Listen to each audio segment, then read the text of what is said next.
Okay, good afternoon, everyone. Thank you for joining us at the first National Integrity Summit 2021, organized by Transparency International PNG, with funding support from the European Union in Papua New Guinea. We are now at the second panel session for the day. We had the opening in the morning, followed by the first panel session looking at the prosecution of corruption. And now we have our second panel discussion, looking at compliance and enforcement, particularly the role of regulators in Papua New Guinea. In the audience that we have before us at the summit, we have agencies that participated in the National Integrity Systems Assessment. That report has just been launched in the morning and is available on the TIPNG website, transparencypng.org.pg. So please go online to get copies of that report. We also have joining us online registered participants on the Zoom platform. The participants for this event both within Papua New Guinea and outside of Papua New Guinea. We've had varied interest from Papua New Guineans, agencies, government departments, and external corporate entities also looking at this particular session that we have this afternoon. What we're looking at out of this discussion is looking at what are the key steps that can be taken by those entities that issue licenses, permits, approvals to ensure that we address corruption in PNG. These regulators have a role to play in corruption, and we'd like to understand more about it and to see how we can also work within that space. If you're blogging about this event or tweeting, posting on Facebook, please use the hashtag PNG Integrity, just so we know. For those on Zoom, if you have any questions, please type them out in the chat. The team will collect the questions and we'll have a short Q&A session towards the end. Because of COVID-19, we won't be able to maybe have the panel interact with the audience just for the ease of microphone access. So for audience members, if you want to ask any questions, please write them down on a piece of paper and pass them on to my colleague in the corner desk over there, Arian. Just pass any questions that you might have for this particular panel so that we can also ask them to the panelists. Without any further ado, I'll just introduce our panel for this afternoon. So on my left, to your right, I have Mr. Douveri Henao. If we could give him a round of applause. Thank you. Douveri is with the Business Council of PNG. He's the Executive Director for the Business Council and has been with them since 2015. Past Douveri, we have Mr. Clarence Hoot. If we could give Mr. Hoot a round of applause. Mr. Hoot is the Managing Director for the Investment Promotion Authority of PNG. And then our final panelist for this session is Mr. Brian Lillywhite. If we could give him a round of applause. Mr. Lillywhite is with the Customs PNG. He's with the Internal Affairs Division within the Customs. So we have a really distinguished panel before us, and we really want to get into this topic of regulators. The Investment Promotion Authority is the gateway for really a lot of the investment that comes into the country. It also looks at some of the regulatory frameworks that we have in country. So I think I'll start with Mr. Hoot. Just Mr. Hoot, if you could explain to the audience the role of the IPA and how you see the regulatory space within Papua New Guinea.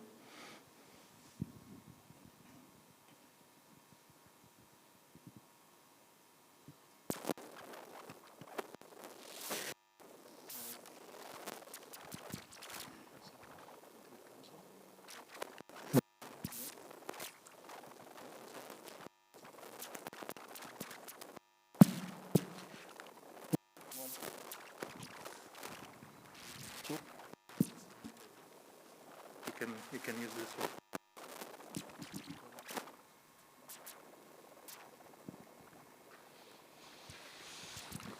one. One. Oh. Yep. Sorry, so just to restate the question again, Mr. Hoot. The IPA is the key agency in terms of investor confidence in PNG and bringing in international entrance to the market, but also regulating existing companies and businesses within PNG. What's your view from the IPA in terms of your mandate of the regulatory framework that we have in PNG? Thank you very much and good afternoon. Thank you, first of all, for the invitation to come and share some of our experiences and our thoughts on this important forum. From the IPA perspective, we believe there is a lot of room for improvement. There's a need for a lot of collaborations to happen. As the saying goes, no man is an island. From the investment promotion perspective, we have identified certain areas within the legislative frameworks that needs a lot of work. And let me throw some examples. For instance, back in 2019, we started some work on improving the Investment Promotion Act. It's an overall act that guides the operations of the IPA. And then quite recently, under the different pieces of legislation within the IPA, we've done some work on the associations with support from line departments and agencies. We're continuing to do some work on the companies laws, the business group laws. So one of the things that we found in the recent past is the need to build the legislative frameworks to the current expectations of businesses as well as the general public in terms of stakeholdership. So we've started that exercise, but let me go back to the subject of this panel on how can agencies responsible for issuing licenses, leases, and permits ensure that corrupt sectors are penalized. My honest view is that agencies are adequately equipped and empowered to a certain extent to penalize corrupt actors. However, not independent enough to do so.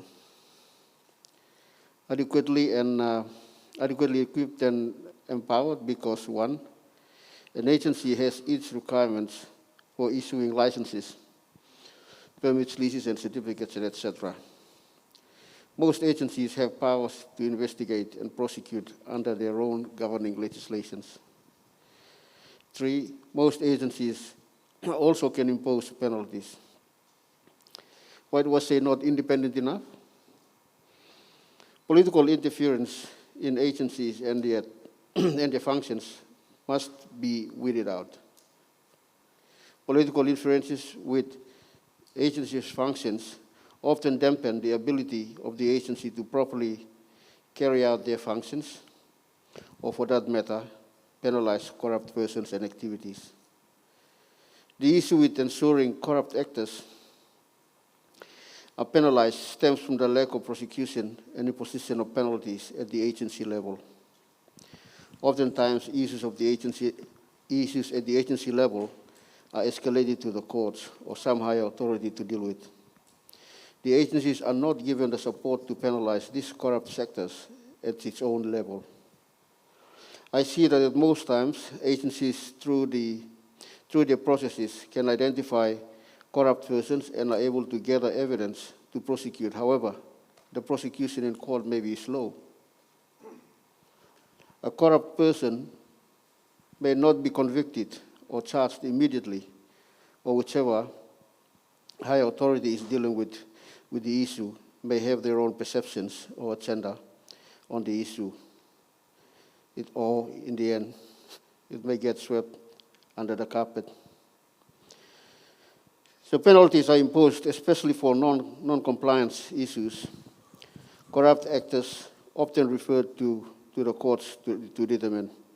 For example, within the IPA, the Registrar of Companies can impose penalties for non-compliance with the Companies Act and the Business Names Act, but cannot identify the corrupt actor. This will have to be referred to the courts. That is, and it is not the Registrar of Companies' role to identify a potentially corrupt person or activity under the Companies Act. That's just some of the initial remarks on the subject of discussion. Thank you. Yeah, thank you, Mr. Hoot. There's a couple of pertinent points that you mentioned there, particularly around your view on the adequacy that currently exists within regulators. I think in our last panel discussion we heard from the law enforcement entities, and they said they suffered from a lack of capacity. And it's good to hear that, in your view, regulators have that capacity to to take action. But then you're saying that the role and the mandate of the regulators is only pertinent to the act that they have. Do you have an appetite for maybe more actions? Do you want enforcement powers maybe beyond what you already have? Do you think that that would be beneficial to the mandate of the IPA? Or do you think regulatory entities should only be focused on the issuing of licenses and should not penalize? Do you have a view on that? Thank you. From the practical perspective, and of course it works both ways. It would be a good thing to get more powers to be able to prosecute. On the flip side of the coin, and this is from a practical perspective, it will require a lot of rejigging within the organization from an implementation perspective. And here I'm talking about resourcing, getting the right personnel to come in. We're already having challenges as it is. And when you're not getting the support that you need from relevant people to be able to get you to go on with your task, that is a biggest challenge. So in response, I would see it on both sides. Yes, but when you give those additional powers, you must also give the necessary support needed to implement those powers. And then the other interesting point that you mentioned was around the political situation that maybe impacts your role as regulators to independently fulfill your mandate. Would you say that that political interference also comes into the area of compliance, that you feel that maybe the compliance aspect of your role is diminished because of political interference, or is that only in certain other aspects and not compliance? Just to get clarity on that point. Yeah. Not directly on the responsibilities as by the respective legislations per se, but when it comes to, from the organizational perspective, in terms of an organization, what I mean is, for instance, I know there's a current matter that I've been struggling with for the last 4 years, and it's not yet resolved. So when you have political interference in the appointment process, for instance, that practically cuts off the head of the implementation of pieces of legislation, therefore throwing everything into disarray, and the need to regather at the end of the day when things are sorted out, it becomes very difficult. I would rather not go into that space. I understand. And thank you for your candor in responding. I think maybe we can go on to Mr. Lillywhite and really look at this, the role of the regulator. And Mr. Lillywhite, within your role as internal affairs within a regulator, what are some of the misconceptions that you have faced about your own entity, customs, that makes it difficult for you to properly fulfill your mandate? Thank you for that. I think one of the biggest misconceptions of customs as the sole regulator of imports and as a regulator of imports and excisable goods is that customs is the sole authority on regulating imports, exports, and excisable goods. I guess because we're the most visible and at all borders. So if anything goes wrong at the borders, or there's a delay, whether it be in goods coming in, people coming in, it's always easy to point the finger at customs. Customs, while being the most visible government presence at the borders, is not the sole regulator of imports, exports, and excisable goods. Example, goods that come into the country and the importers write to customs seeking an exemption from taxes. While customs regulate imports and collect import duty, customs does not have the authority nor the legal mandate to grant any tax exemptions. Customs only facilitates exemptions approved and gazetted by the National Executive Council. Customs regulation of imports, exports, and excise is to ensure that relevant authorities' requirements are met prior to import, export, or manufacture of excisables. So it must be known that PNG Customs is not the sole regulator. When you're coming through for example, for passengers coming through Jackson's International Airport, they have to meet immigration requirements. If there's a delay in processing, Customs is always the easy target. It goes same for containers down at the wharf. Sometimes it might be a quarantine issue, but people will take very easy aim at Customs and go on social media or into the media, wherever it is, and say Customs again. But yeah, we're not the sole regulator, so we have to make sure that the importers, exporters are meeting requirements set by other organizations. And I think you pointed to a number of the core functions of Customs, but also the other areas where you rely on regulatory partners to be able to deliver effectively within your own mandate. What, in your view, are some of the entry points for corruption within your mandate? Where are the gaps that maybe the common cases of corruption occur within Customs? Clearance of imports and exports. If there's a delay. Hold your mic up. Sorry, clearance of imports and exports. Importer, exporter can easily bribe a customs officer to clear the goods quickly without checks and accountability. This does happen, not only in this country, it happens worldwide, but it does happen here. When we create delays or we create too much red tape, we should be simplifying things. Currently, there's too many processes. And once there starts to be delay, a lot of businesses, they want to run, they want their goods fast, whether they're perishable goods.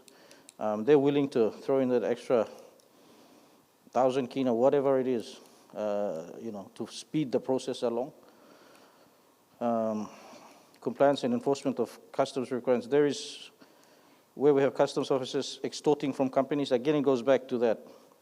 If we start delaying things, creating too much paperwork, too much delays, that gives an opportunity also on the other side of the coin for officers to start practically delaying stuff and making sure, or making sure they get something out of it before they release the goods. Yeah. And just reflecting on what Mr. Hoot said in terms of the challenges that you have maybe in terms of the political sphere, and also do you share the same views around do you have adequate capacity within Customs to handle these issues that you flagged in terms of the delays in paperwork and the ability of people within the Customs service to effectively deliver? Do you share those views, or do you have maybe different views? I share similar views, but again, I think Customs having demerged from the IRC not too long ago, we've started fresh. We're starting new. We need a lot of support. So going forward, is there political interference? There would be. A lot of times, if we can somehow cut that political interference, it would be good for all of us. I don't know how we'll do that, whether we create a board and the board reports to the politicians, I don't know. Not so long ago, I got jailed because I spoke out against something that I did. I felt that politicians should not be involving themselves in operations, and I got thrown behind bars and charged for defamation. That got thrown out of court. But I spoke up, and I think if somehow we can get rid of the politics out of organizations like PNG Customs, I think going forward, it's for the better. And PNG has a vast terrain and a lot of different ports of entry and a lot of different entry points. Do you feel that in terms of capacity, are the Customs able to deliver on their mandate, or is that also an area that leads to maybe the weaknesses that you've identified in terms of corruption? Definitely, we need to increase our manpower. I think we've got 480 or so officers, and that's throughout the country. We're not a big organization. We're a big organization in name, and we look after basically all points of entry. I think we're building about 9 or 8 new ports along the border. And we're going to need to fund that. Not only fund it, we need to put the manpower in it. And also, it's about picking the right people. If we get the right people in, if we get the wrong people in, and that also comes back to corruption about how we're getting people in. Are they coming through the right process? Getting the right mindset, especially in an organization like PNG Customs, where there's a lot of money involved. So yeah, there's a lot of things that come with it. But yes, we do need that manpower. We need that support. Yeah. Excellent. I think moving on to DO, and we've heard from 2 regulators challenges in terms of compliance in both. Some commonalities there around political interference, maybe capacity in one, in customs because of the nature of the mandate, less so in another. But within compliance, also a lot of paperwork and the human component of corruption within those regulators. You're here in your capacity as Executive Director of the Business Council. What do your members think? Are there sufficient regulations in PNG? Do we need more? that would be a headline for tomorrow. But what is the view of members of the Business Council, given the constraints that our regulators face? Well, first of all, I think it's important to have regulation, period. We need an arbiter in the commerce and trade circles. If we didn't have that, then there'll be all sorts of nefarious engagements going on. So in the first instance, a regulatory ecosystem is critical for commerce and business to thrive. Probably just picking on several points highlighted by Brian and Clarence, in terms of political interference or third-party interference. One of the most important periods in our country's history in terms of law reform is to populate non-government officials into boards, both in the regulatory space, but also in the state-owned enterprise space.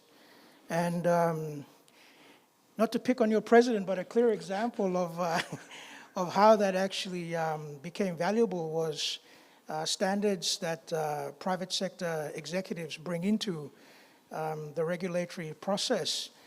It does permeate and it does shape systems that otherwise would not be present. I've had the privilege of sitting on 3 regulatory entities, and it's always very clear that ex officios, departmental heads, even the managing directors, they do differ on private sector representations on a number of those audit risk issues, on a number of those investment standard issues. And when you do see that cross-fertilization engagement occurring at the board levels, they do permeate down into the management systems, into the various divisional plans. So in the first instance, having the private sector participation in boards has in many ways improved the messaging, the engagement, and even the participation of reform exercises. I also think the second important development that has occurred is we are now getting highly competent and professional managing directors, senior managers into these regulatory entities. They're coming with their MBA skill sets, they're coming with their corporate experience.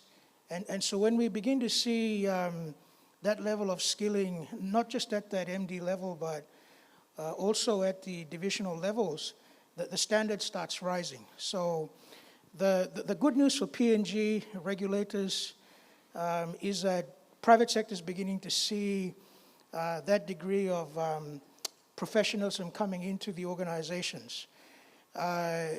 Is it happening to the shareholder? Is it happening to the government? in respecting those professionals? Well, the answer is mixed. When you begin to see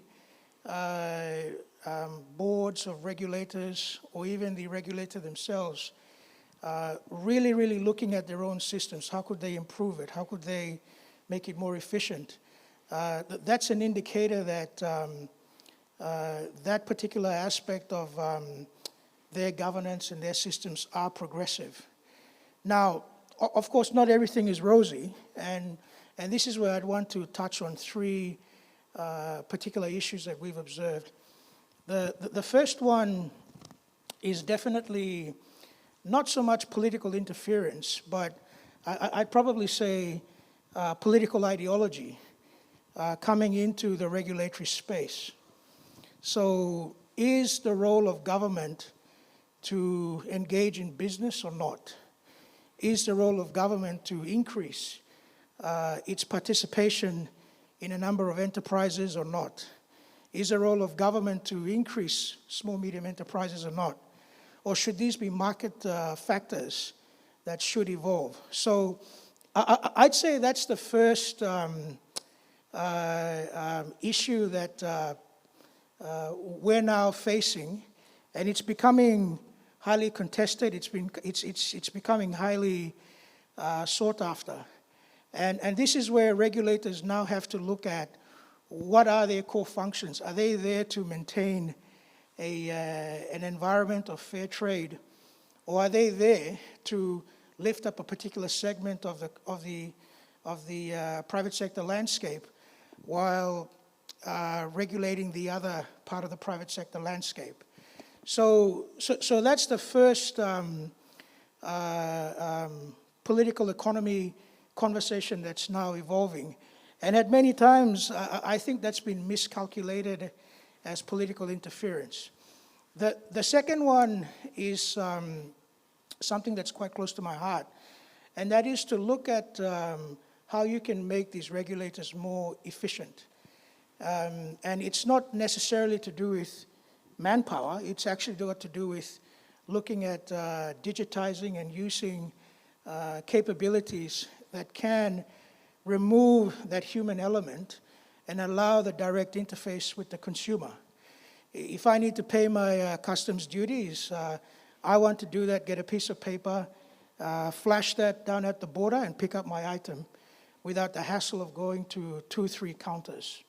So the digitization and the e-government space, there's considerable development that needs to occur in order to remove those inefficiencies, in order to remove those blockages, and also in order to remove the human element at times is stifling progress. And perhaps the last one is contextualizing regulation for the PNG market. International rules are important to allow us to have that equal playing field with partners. But if we cannot contextualize those rules in the domestic market, we're creating a completely unrealistic regulatory environment. So I'll give you an example. Without naming the regulator, there was a levy, actually it wasn't a levy, there was a ban on a particular type of fuel grade because it didn't meet the Paris Accord targets. And unfortunately, the regulator didn't consult the consumers of the fuel because there was a reason why that fuel was coming into the market. All the engines were using that fuel. And if you were going to apply that, then all the power stations, all the trucks, everything would stop because that particular grade of fuel, we haven't even used that in any of our engines across the country. So really, I mean, it was a real threat that you would stop commerce in the market. So these are the sorts of things that we do observe when folks get excited on international treaties. They want to come and change PNG, but they just haven't used that time to contextualize whether there needs to be adjustment periods to occur. So who are definitely from the private sector standpoint, we have seen improvement 10, 15 years ago when we start seeing business executives present in the regulatory systems. We can't complain anymore. We're all on the same boat. When we see the books on those board meetings, we see the challenges. We see the political interference that managing directors have to face, and we manage those issues collectively. And so I do want to impress that the compliance environment is definitely a critical part of commerce and trade. But at the same time, we do need to contextualize it. And that's where, from our end, we definitely see that there's room for improvement. Thank you, Dou, for that analysis and also some of the clear, distinct areas in which improvements and efficiencies can be gained by regulators. I think there were also a number of tidbits that you snuck in there that I wanted to also maybe unpack a bit. You mentioned around the private sector involvement in boards and how that seemed to raise the standard of good governance. What's the factor there? Is it the capacity of the private sector to participate? Is it the training? Is it the much more strict HR requirements? What is the X factor that makes private sector voices on state-owned entities, beneficial? Look, I think it's a couple of things. Well, and I should make a proviso, not all private sector representatives are angels. There's some nefarious characters out there, which I like to think I don't represent. But basically, it's the interaction with a public servant that's been trained in the art of policy making, interacting with another person that's been trained in the art of making, profits and resources. So when you have that gelling going on at the board levels, and in most cases, because of the private sector rep on board, they naturally become chairmen of audit risk committees. And that again brings into their experience, exposure in rejigging the governance systems of those regulatory entities. But I guess it's that level of values that's shared, it's that level of interaction that's taking place that begins to draw a positive pathway for the organization. So I do think it's the fact that you're getting a good mixture of interaction going on that's allowing that to occur. I know personally, I've learned a lot from government officials on how to undertake some of the work that needs to be done on the private sector. So it's an interaction thing rather than a skill set thing. Sure. Yeah. And I don't want to put you on the spot or make you burn any bridges, but is there maybe a list of well-performing regulators in PNG that your members, are really particularly proud of? And maybe the more pertinent question is, what is it that sets some regulators apart from others in terms of best practice? I'll probably answer my question by answering the second part Sure. and inferring on who that is on the first part. Look, I spoke about digitization. We live in a world where it's an instant world. Folks want to have answers, goods, services, spontaneously when they make a request. Those that have moved into the threshold of digitizing their services are the ones that are making business much easier in PNG. So the IPA platform that came on board several years ago, that was a game changer. Even Brian's organization, Asakuta, which has been using its platform much longer than IPA, and that's allowed international folks to dial in and plug into the Asakuta frameworks. And then you have recently immigration, where folks are now, well, they used to, pre-COVID, get their visas, get their permits literally sitting at an airport. So all of those things do point to an efficient system that businesses are moving towards. And in fact, one of the outcomes from IPA's initiative on the Regulators Summit was, could we make a whitelist of those organizations that do have digital platforms? And is that digital platform actually making business much more easier or not? And it's an exercise we're still evolving with IPA, but that to me is the litmus test.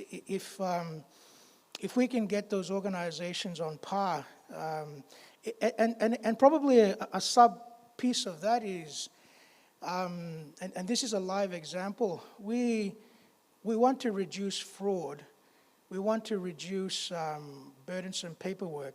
So having a digital ID system that tells you that you're the same person in IPA that's paying this TIN number and this is your bank account, it's that sort of convenience that we're seeking, so that we can make the experience, the business experience in PNG much more seamless. Yeah, thank you, Dom. And I think I need to apologize to Mr. Hoot. I feel like we've stolen a bit of your thunder there by talking about some of the main components that IPA has done within the regulatory sector. And maybe I can come to you on those points, and particularly on digitization. So those mentioned how that's been really a huge game changer. And in 2017, TIPNG gave an award to the Investment Promotion Authority for that platform, which is doing business online and gives access to the business registry, a lot of the information. Maybe you can expand on that, but I think the more important question is, what was the impetus for that? Where did the drive come for you to digitize and to seek those ways of being more efficient? Was it from your customer base? Was it from your own team? Was it from higher up? Where did it come from? Thank you. I think most of you are very well aware of the World Bank report, which they produce every year on an annual basis, the Ease of Doing Business. This is the report where the World Bank looks at the different indicators in business, for instance, startup business, access to finance or credit, how long does it take to get a construction permit, and so forth and so forth. So in those days, PNG used to rank really, really badly. Out of 189, we were somewhere 150 and up that way. So we sort of thought, okay, let's look at what would be from the organizational perspective, as IPA, what would be the low-hanging fruits to try and see some improvements in the rankings. So we worked with the World Bank, and we said, okay, let's try the indicator on startup business, because that's where it affects us directly. Everyone comes here to register, and it was taking, like, at the most, the lowest amount of time it would take was 35 days for one person to register a company. So we worked with the World Bank and went through that, and as Doe said, surprisingly, that sprung our results. From those figures, we came down to, and that we did that in 2013.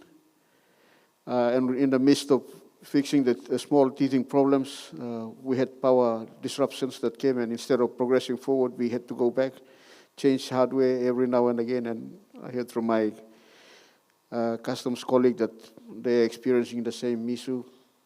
So in 2018, we decided to go cloud, to host the database in cloud, which would then automatically eliminate the disruptions here and have the system really available 24/7, as was the initial intentions. So what we learned is that from the numbers, it came down to the lowest in 2018 to about 106 out of 189, and that's the lowest PNG ranking has come. So we then, again, as Doe mentioned, in the midst of trying to address the other indicators in the report, we called together a Regulators Summit in 2019, and that was a very good event. We put together some papers which, as intended, worked through the government system, but fell off the track along the way, and that's what we need to pick up again and continue running with it. But from introducing the online registry system, what we found was good trends going in terms of the data records that the registrar keeps. And the intention is to continue driving. And as you may have seen, I'm continuing to drive the message to the public to go and use the online registry because it's the most convenient, way cheaper, and most secured for your company records. In other words, the intention in trying to eliminate the corrupt actors, people who come and do changes to company records as and when they feel like, we are encouraging business people and clients to use the online registry system, because once you do that, you become the sole authorized person who can do the changes to your records. In that way, you eliminate people coming in and tampering with your records. So we're seeing that from the record, company records perspective, we're seeing that those companies who have gone online, to use the system online and have an authorized person to make changes or lost documents, those companies seem to be running with no issues. Those who are continuing to push papers, come to the office, those companies continue to have issues, and those are the ones that the IPA is sort of targeting to talk to and further educate on the benefits of using an online registry system in terms of digitization. Yeah, and it's been a fantastic effort, and we've seen reports like, for instance, the IPA deregistering companies in the thousands just because of this non-compliance, and you have a digital platform that allows you to do the monitoring and to better enforce your role. One of the effects that we've seen in civil society is that it eases business, but it also allows us to be better able to hold people accountable. You can see company information, you can see the ownership of companies, you can see when they registered, the paperwork, the filings. This is all valuable anti-corruption information as well. Was that part of the thinking that went into the system, or was it just a happy accident that we happen to have anti-corruption results because of ease of doing business? It was always part of the work that we had planned. And if I may say, there's only one function that we're still holding back, and that's the name search function. If we open it up, then we think that there will be some issues to address, so we're still holding that back. And to access that, the name search function, you have to apply to the registrar, state your reason, and of course pay a small fee to be able to get a name search function. What a name search function means is, for instance, if you want to find out how many entities Clarence is involved in, then you apply to the registrar, and the registrar will, in the system, hit your name into the database, and the drop-down of all entities that I have interest in will be listed. That we are sort of holding that back for now and restricting it a little bit. How often has that been used? Have you had frequent applications, or is it infrequent? Not so frequent.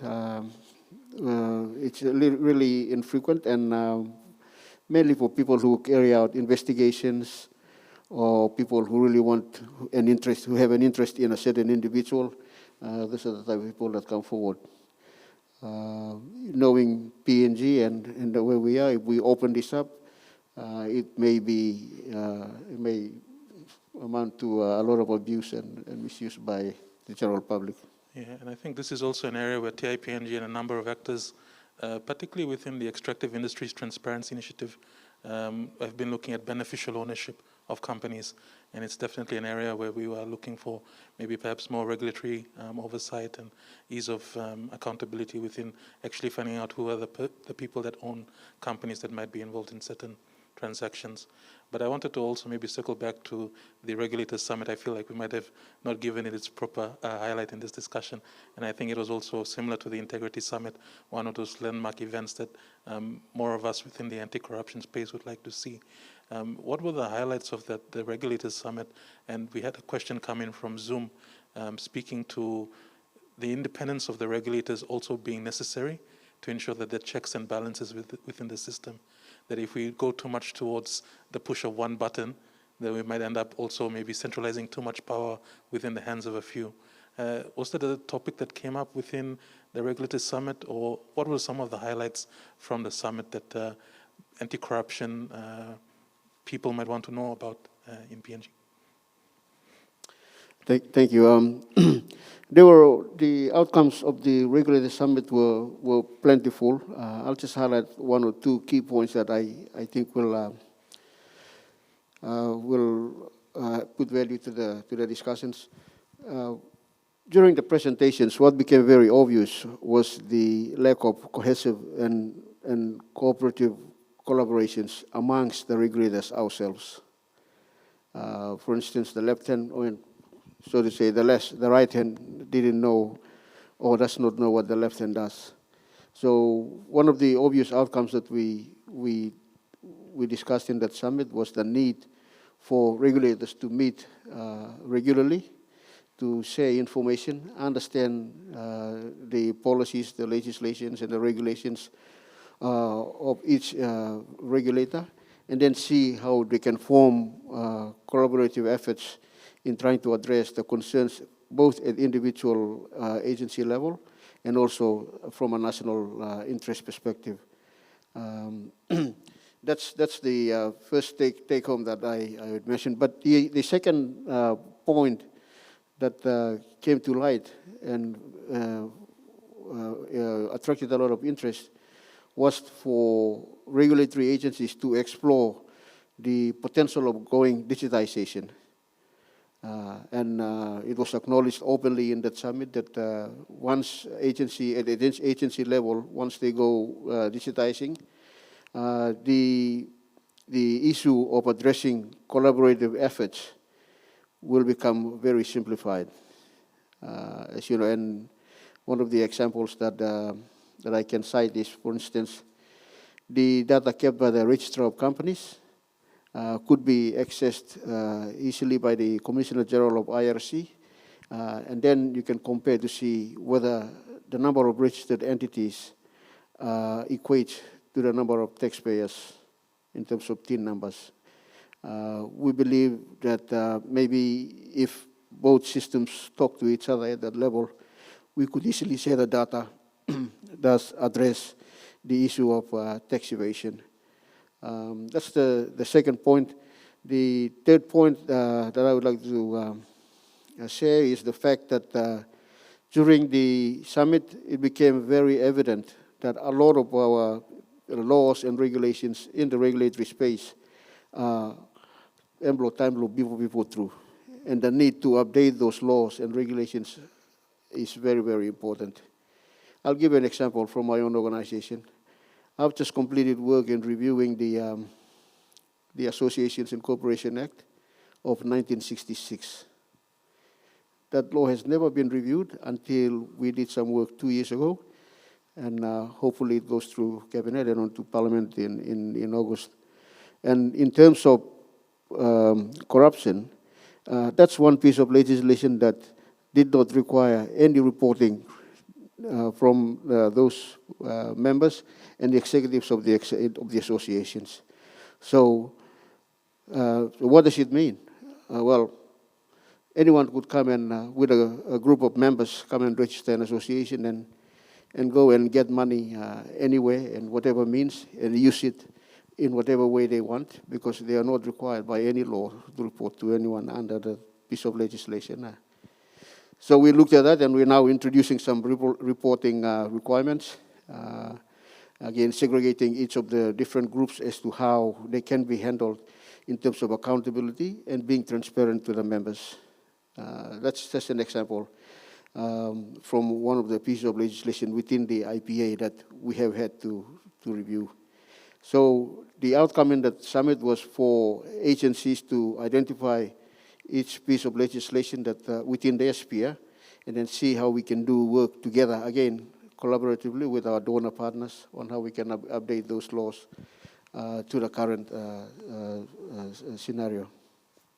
Thank you, Mr. Hoot. And I think I'll come to Mr. Lillywhite next. And I think we're kind of getting there towards the point of the thematic prompt in this panel discussion. We've understood maybe the regulators' roles, some of the constraints, some of the ways that they can be improved. But I'm really wanting to looking at, like, how do we penalize? And are there any examples in customs where you've seen either the issues of licenses, processes being, abused for personal gain, either by your officers or by private citizens or by corporate entities? How do we penalize people that abuse regulatory processes? Do you have any experiences within customs that you'd be able to share, maybe from the start to the end, so we know what the process looks like? I'll have to apologize first, because I'm Director for Internal Affairs. I've never really been in operations, but I understand. I'll give you one example when it comes to the issue of import permits for firearms, dangerous goods. That's one permit that the former Commissioner, Gary Jufa, now Governor, had taken off operations and handed to my division to look after, to screen, before it goes on to the Chief Commissioner to sign off on. That was done because what used to happen previously was people would delay that process, and the importers would have to pass on something before they got that. There were delays. So that was given to Internal Affairs. We still do that today. So there was we sort of split it. So, but we don't do the inspections. Another section does that inspection. But what it does is it cuts out that delay for the importer. I remember the first permits that I received, there were about 8 of them. And the importer, when he dropped it off in the morning, he, when I told him, I looked at it, checked everything, I told him to wait there, looked through it, said it all looked fine. I said, I'll get the commissioner to sign. He's in a meeting when he gets in. And I told him, come and check me at around 1 o'clock. The importer looked pretty shocked when I said that, because he probably thought he would get it in the 2 months' time or something. Anyway, I called him back up after lunch, said, come get your permits. He walks in, I hand him it, he signs my register book, he signs off all the copies I have, in case our Intel section or another section needs them, and I send him on his way. And before he gets into the lift, we were on the 10th floor of the IRC building, he calls me out again, he said, oh, Mr. Lillywhite, your envelope. And I said, oh, some more permits. And he hands me this envelope. So I take this envelope, and as I'm walking away to the door, I open it and looked in, it's about 8,000 kina in cash. I turned around and said, what's this for? And he said, oh, for the permits. I said, oh, no, these permits are free. Don't pay for these. And he said, oh, that used to be the norm. I said, not anymore. That process is maintained. As we're going on, I think I spoke earlier and I sort of ditched Customs. Customs is doing pretty well. I think I would boast that we're one of probably the best organizations now. IRC will hate me for that. But I think as we're going on, we've been trying our best to simplify and harmonize our procedures so that there is transparency and predictability. It's trying to get the other stakeholders also on board, so that things are done quickly. Because again, when I say that when there is a delay, that opens the opportunity for corruption to creep in. Because the person who's got that corrupt mind will use that. But I think Customs going forward has done pretty well, and that's at a management level. We still got a long way to go. And that goes with license again. As I said, we're doing our best to try to simplify things. We're automating a lot of things. We're going cashless. We're trying to cut all the avenues we can. We know we're never going to get rid of corruption. It's always going to be there. So it's good because on the sense that we'll still have these sort of meetings to discuss it. But we can try at least to bring it down to the minimum. And for us, what we're finding is if we can simplify things, make it more transparent, while making it transparent doesn't mean we tell them our whole business or how Intel is run. That remains with the organization. But at least the stakeholders know where the process is at. So they can ask. They don't blame Customs, but they know that it's gone through a process, and we give them time. So they know that there's timing to a certain thing, and then they can raise the questions. Currently, like to give you an example. Sorry, your mic. To give you an example, the post office. If there are delays at the post office, now what people do, they seem to call me. I had a lady from the Australian High Com call me. Said, I got this package, been sitting there for 3 weeks. I said, okay. So I'm listening to her and she's going on. And then at first when she called, when I answered my mobile phone, it was my personal mobile phone. She said, is this customs? I said, yeah, sort of. I said, this is Brian, but yeah, okay, go ahead. And she starts laying her complaint to me. So I said, that's okay, I'll get back to the office, I'll send an email. And I said, usually people just respond to my emails. So I get back to the office, I send the email, within 30 minutes she got a reply, pick up your package tomorrow. Again, like I said, when there are delays and you create the opportunity and you delay something, that's when the guys who have the ill intention, the corrupt mind, and they want extra money, they're going to jump in, they're going to take that opportunity to make money for themselves. So if we can somehow automate, and it's not about putting that one button, but harmonizing with all the other regulators. So like you said, customs should be able to pull up business or company transactions, or information, who owns what. Have a TIN number so we know who we're dealing with.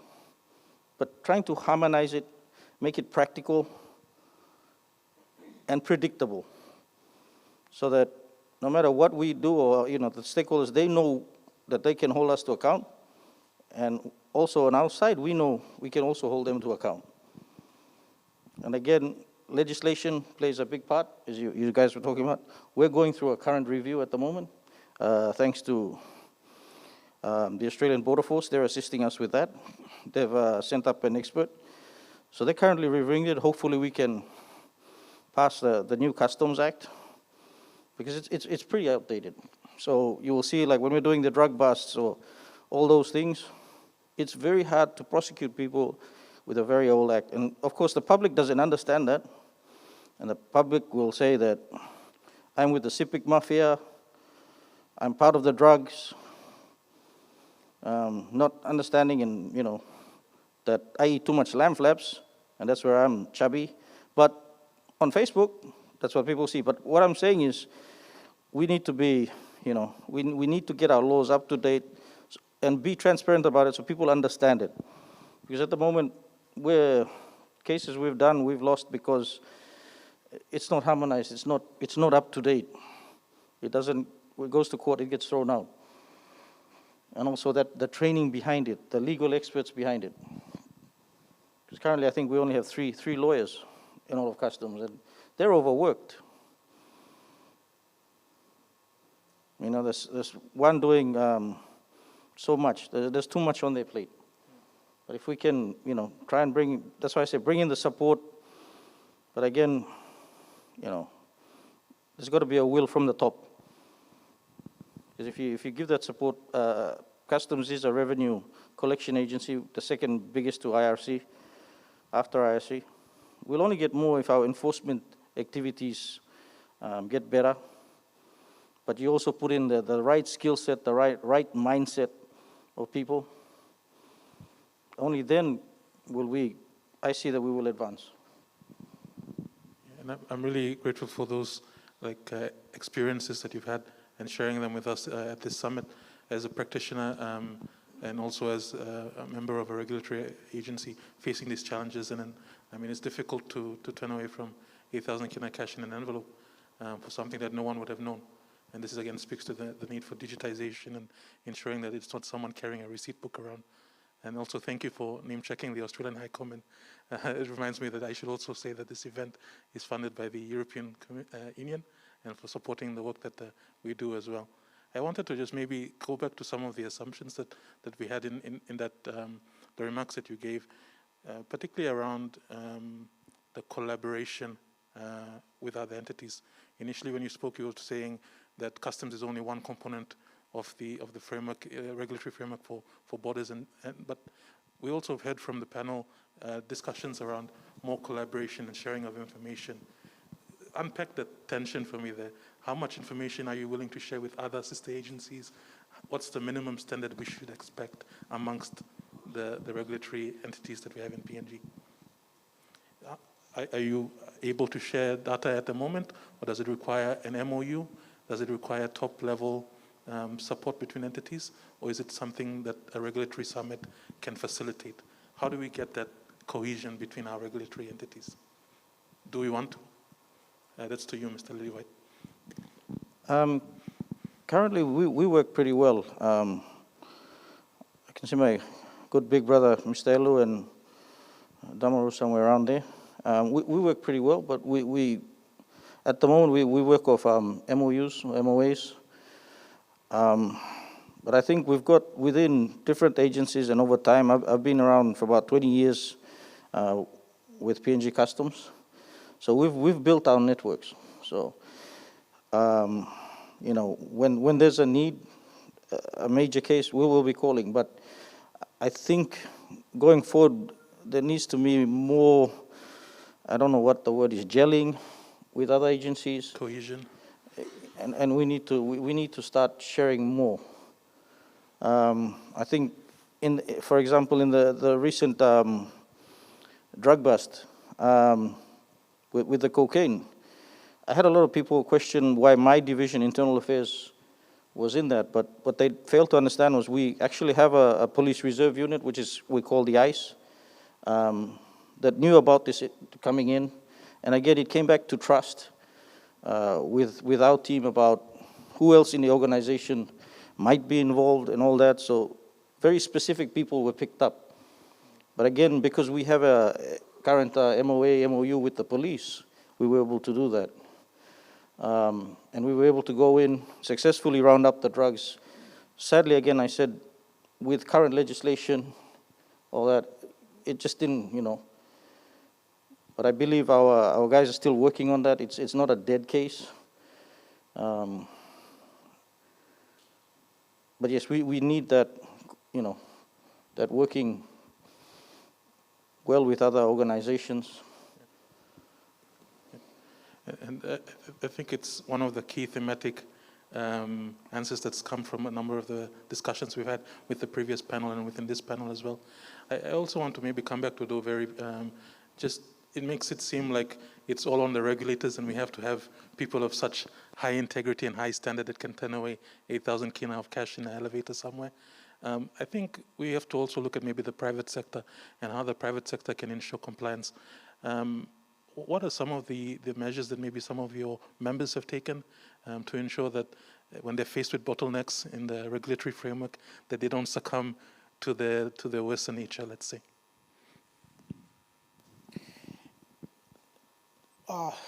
Look, I think the answer to that is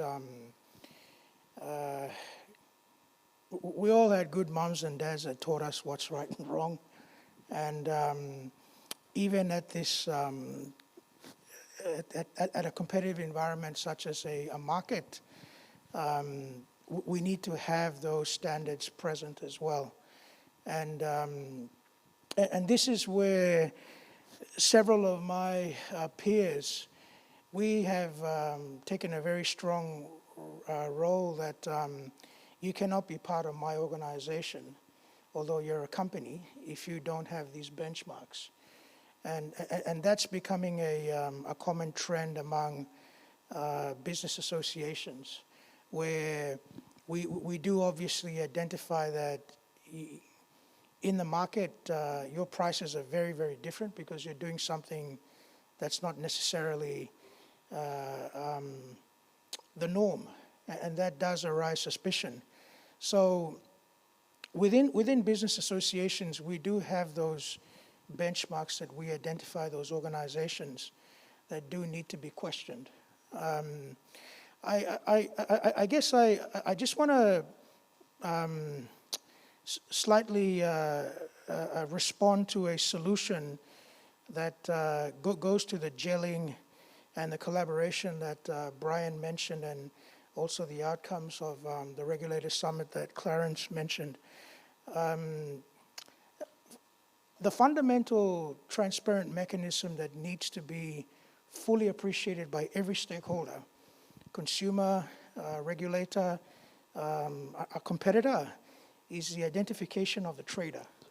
And that's where we've actually had multiple problems in pinpointing that this is the trader, this is the person that's responsible for not following the rules, you need to prosecute. And because we've moved away from that core tenet of identifying who is the perpetrator, it's one of those things that's just been layered upon layered upon layered on regulations rather than going after that person. And so this is where technology becomes critical. In the market right now, we already have integration systems that definitely identify whether you are this person and you have that record. If you look at the credit bureau, you know, my missus and I, we got a vehicle a couple of months ago. The loan officer had to go to the credit bureau and check if I'm creditworthiness or not. And that information covers all the financial institutions, all the banks. So it's very, very clear if Douveri and Caro, if we're actually creditworthy to pass the test and the hoops to get that loan approved or not. And this is where technology can bounce off IRC, IPA, lands, immigration, Labor Department, and then zap, interface with the bank and check the records. If this person is what he claims to be, or if he does have these records. And that's where we need to move into. We need to move into an integration, interoperability ecosystem that identifies the ID of the trader. So we're quite thankful that Secretary Matainaho is taking this initiative with his minister to move into those sorts of interconnecting systems amongst those government platforms.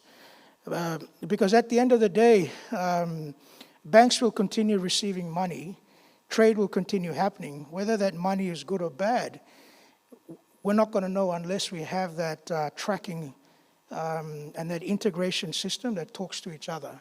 So I do think that because the technology is already in the country, there's a lot of investment that's already been done with financial institutions and banks and other corporates. We don't need to invest further into the thinking box. It's already here. The next stage now is to look at the political will to make all of this happen. And just probably just leaning back onto your question, we definitely have a sense in the private sector who's actually a good trader and who's not a good trader. And we want the regulations to catch them. We desperately want the people that are not paying tax to be arrested. The ones that are not paying their excise, we want them arrested. The ones that are stealing land, we want them arrested. And the way in which we can move into that direction is this information sharing ecosystem. So definitely from our end, it's a priority that we're looking forward to. And your initiative in putting this to light, it adds value that we should make it a KPI that next year we will have an information system that talks to each other, identifying the illegals, identifying the legals. Because when we don't have that, the unequal playing field, it's going to make businesses run out. The ones that are getting taxed, that are doing the right thing, they can't compete with the ones that are not.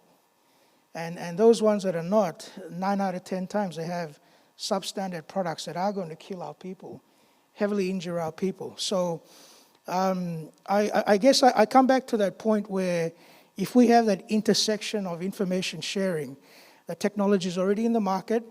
If we add the political will in that mix, then I think you're going to get, a lot of prosecutions up. You're going to get a lot of people caught out, and there'll definitely be a lot of deterrence in following the rule. Brian, you want to say something? Sorry, just trying to add on to what Doe said, and what he says is very true. One of the reasons I think, over my time with customs, noting poorer guys from enforcement or investigations and intel with prosecutions, is that people will bring in containers. Let's say the cigarette smuggling that you'll always hear about. We hardly have a prosecution. Why? Because we can't identify who actually brought that in. It's usually a fake Chinese name, Malaysian name, whatever it is, but it's a fake person, fake section and lot, street name. We'll drive up, check it. It'll be a vacant block. So we're left with a full container that just sits there, and then we end up having to burn and destroy. And public perception is that, we're not doing our job. But again, comes back to, we don't know who it was. It's just a fake name. The person doesn't exist. And if we can, going down with technology now that we have, if we can start to actually see a real person, so that when someone's importing something, we know who it is, we know where to go. Currently, a lot of the stuff coming in that is illegal, they're doing a hope that we don't catch them game where it gets in and they get it out, they win. But if it comes and we do catch it, sometimes we have to play the game where we will let it go and hopefully catch them when they got it. But 9 times out of 10, it's not actually where it was supposed to go. It's not under the name that was put on the system. But so if we had that junction where everything coming in goes through one, everyone knows who's bringing it in, prosecutions will become possible and much easier. Because at the moment, that's what we face, is a lot of the stuff coming in, for example, the cigarettes, and they might be hiding illicit drugs in them, which is what we're finding. They're just probably sending in, who knows, 20 containers, and then they're hoping that one will get through. They're still going to make a killing. But we don't know who's actually bringing them in. And that comes back to, if we can share that information, find out. So a lot of times we go and we ask other agencies, they want a warrant. So by the time we're wasting, looking, or trying to get that warrant, people have snuck out and gone. It's a terrifying situation to be in. It comes down again to a lack of sharing of information and also access to information. And coming back to Do and mentioning Secretary Henao, he's also attending the summit and will be speaking on access to information on the second panel for the second day tomorrow. I want to I know we only have about 5 minutes left on this panel discussion. I think we've covered a lot of the topics, but I want to circle back to some of the things. And also, TIPNG is a civil society organization, and we've talked really much at the level of regulators, agencies, private sector, but we haven't talked about individual citizens. And I just want to come back to you on that, though. You mentioned about political will, and political will is really the expression of citizens' will, one hopes, in a democracy. Are there any actions that citizens can take to either recognize good actors, those companies that are compliant and trading? Do you have any mechanism for citizens to distinguish, what are A-grade companies that deserve our kina and toya, or is that really we just give the money out and whoever can, get the cut through whichever regulatory framework, that's it? Or do we have any mechanism by which citizens can support private sector entities that are trying to comply? Is there any avenue for that? The answer to that is probably no in the market. But I do encourage TI to explore what similar environmental organizations have done in things like ISO 15001. You know that when you hear that particular standard, they have met a green standard that consumers can definitely pick up and say, if I buy this, I'm investing into the livelihood of a mother somewhere in Port Vila that's doing this, and you've got that linkage with the value and the production chain that's there. I would encourage TI to also explore. When I buy this particular thing, I know that it's supporting a non-corrupt practice that's going to advance our people. And I do think that's something the council would be quite interested in exploring, on how we could see a standard like that badged across the entire market. So when we see that, we'll know this particular company, they are pro anti-corruption, they have these standards, As a consumer, I want to throw my money in there because whatever they're doing, they're advancing the role of having a safe, having a non-corrupt society. And again, similar exercise could then be benchmarked to regulators as well. So it's not just the private sector. We know that these are the 10 measures that they've committed to. We know that when Clarence O'Brien comes out to the public, these are faces that we can relate to, and they are shining examples in fighting against corruption. So I think that's something that we, the council, would be interested in working with TI on those sorts of benchmarks. I initiated the SDG domestication for businesses, and it's one of those cards that you can clearly define this company is pro-sustainable development. And definitely augmenting that to an anti-corruption standard is certainly, it's got a lot of scope, it's got a lot of interest. And I think just to bring this panel session to close, I want to come back to you, Mr. Hoot, because we've talked a lot about the regulatory framework, how licenses are issued, where the gaps are, also some of the compliance issues, the risks, the penalties, but we haven't touched on the repercussions that happen when someone has been found to engage in corrupt activity, and the penalties that exist that regulators can enforce. And it was a question that was raised on our Zoom participants. If you can speak to the penalties, because we've heard that both of the regulators that we have on the stage are updating the legislation. Were the penalties a component that you looked at? Are they sufficiently, do they deter bad actors currently? And is that something that within the regulatory space we need to look at increasing penalties? To you, Mr. Hoot, is that something that the regulators are concerned about?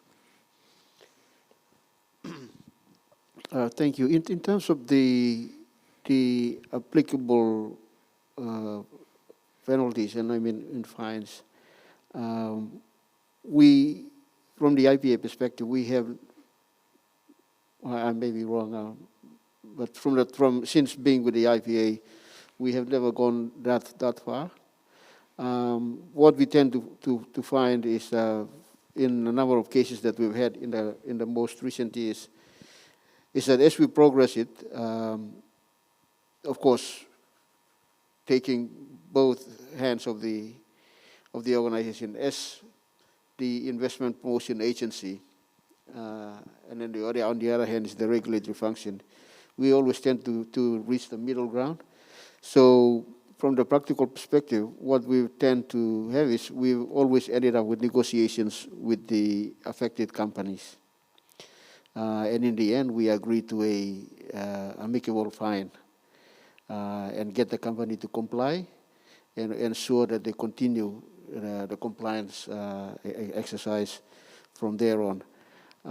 In terms of as an organization, and we do not publicize this, but we have a zero tolerance in terms of dealing with officers within the organization.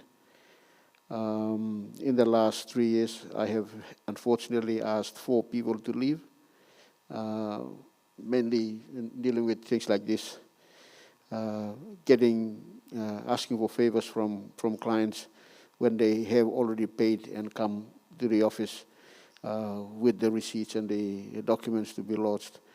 And in citing those, that's why I'm still driving the usage of the online facility, because it cuts out that unnecessary hindrance that we have to deal with.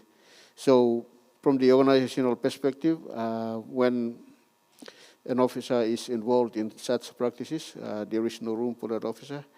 I think the IPA is a very favorable employer, and the officers are expected to perform at a certain level.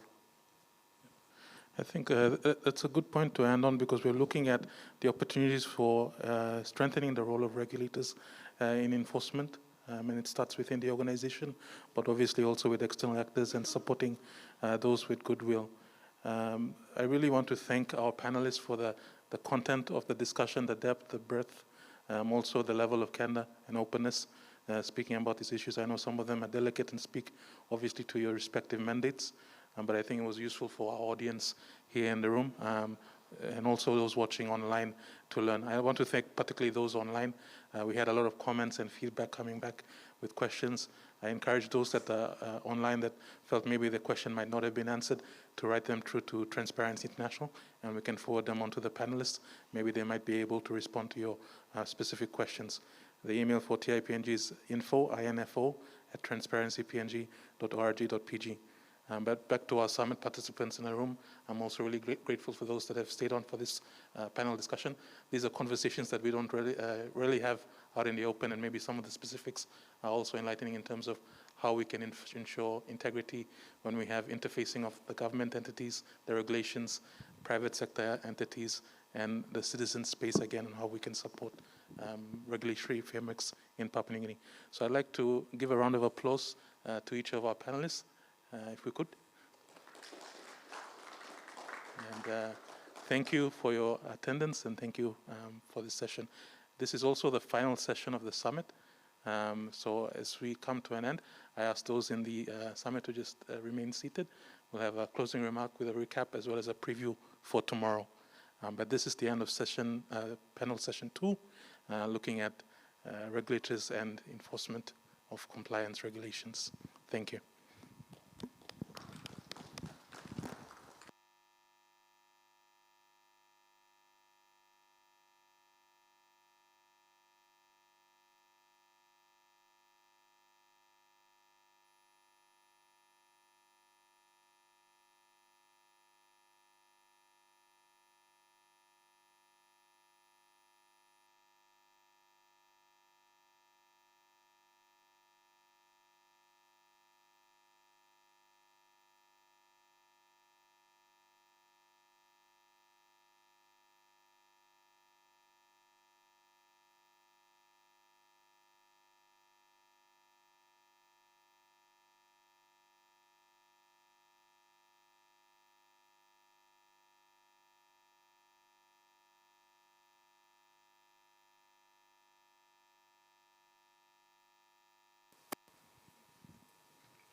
Thank you so much.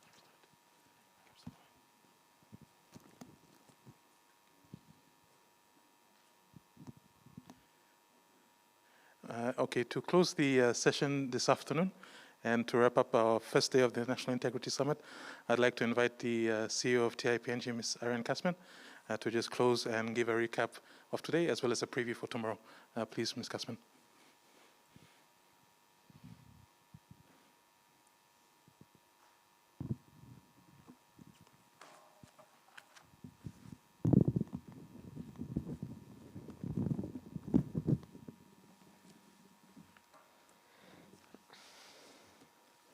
Thank you, Yuambari.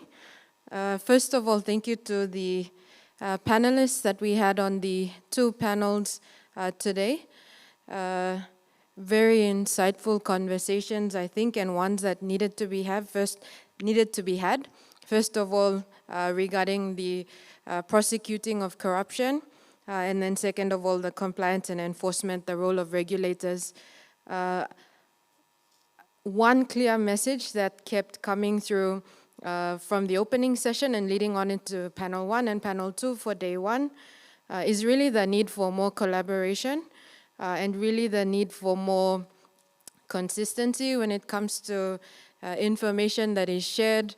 And I think that as all the agencies that are here today, all the organizations that are here today, and also those that are joining us online, we need to look at what ways we can proactively seek out these solutions, these partnerships, and all of us need to help to build that national integrity that's required for our country.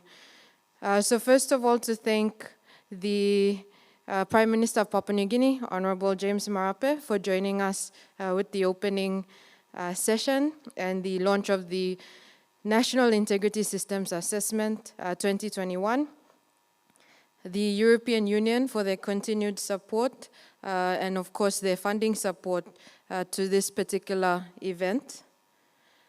To our distinguished panelists from the 2 panels we had this morning on prosecuting corruption, Mr. Jerome Sesega, TIPNG Board Director, Ms. Josephine Pitmo, Deputy Secretary, Administration, Department of Justice and Attorney General. And joining us on that panel as well, of course, a great supporter and a lead anti-corruption advocate, Mr. Matthew Damaru, Director of the National Fraud and Anti-Corruption Directorate. I also wish to thank the panel that we just listened to this afternoon. First of all, Mr. Clarence Hoot, Managing Director of the Investment Promotion Authority, Mr. Douveri Henao, Executive Director of the Business Council of PNG, and of course, Mr. Brian Lillywhite from the Internal Audit Division of the PNG Customs. In preparation for tomorrow, just a quick overview of day 2. We'll start with a welcome again by the Chair of Transparency International, Mr. Peter Aiti. And then the first panel for tomorrow will be a panel on Follow the Money, Financial Sector and Corruption in PNG, and that's at 9:10 tomorrow morning. It will then be followed by the launch of the I-Rate Awards, the Integrity Rate Awards, and you'll hear more about that at 10:30 a.m. tomorrow, and so we hope you can join us for the launch of those awards. We will then move into the panel 2 session, which is the dangerous information, whistleblowing and investigative journalism, and we're pleased to have one of our panelists fly in from Leh, Mr. Scott Waide, and he will be on the panel 2 tomorrow. The last panel for the day tomorrow and the last panel for the summit is really how we want to close off the National Integrity Summit, the first National Integrity Summit. And so we are ending off with a generational conversation on integrity, and we'll be joined by Dame Meg Taylor, now former head of the Pacific Island Forum's Secretariat, through Zoom. So she will be joining us from Fiji, and joining that panel will be David Pepson, a young lawyer, and also our chair, Mr. Peter Aiti, and then we will wrap up the first National Integrity Summit. So in closing, I just want to thank each and every one of you for making the time to be here. I understand that we had a lot of restrictions due to COVID-19, and I really appreciate that you all took the time to follow the protocol that's in place. I thank all of our participants that are here in person today, all the agencies that continue to support the work of TIPNG, but also support the work that is required to strengthen the national integrity system of Papua New Guinea. I want to thank, again, especially our online participants. There's a lot of questions and a lot of comments coming from our online audience through Zoom, and we're going to try as much as possible to communicate that tomorrow throughout the summit, and make sure that we can also get some of those questions answered by some of the panelists that presented today. So without dragging this on any further, again, I want to thank you all for your presence today, and I look forward to seeing you all tomorrow. Please note that there is afternoon tea for our for the participants that are here in person. We have afternoon tea outside. And again, I thank you to our Zoom participants for your commitment and for participating in the sessions today. Thank you.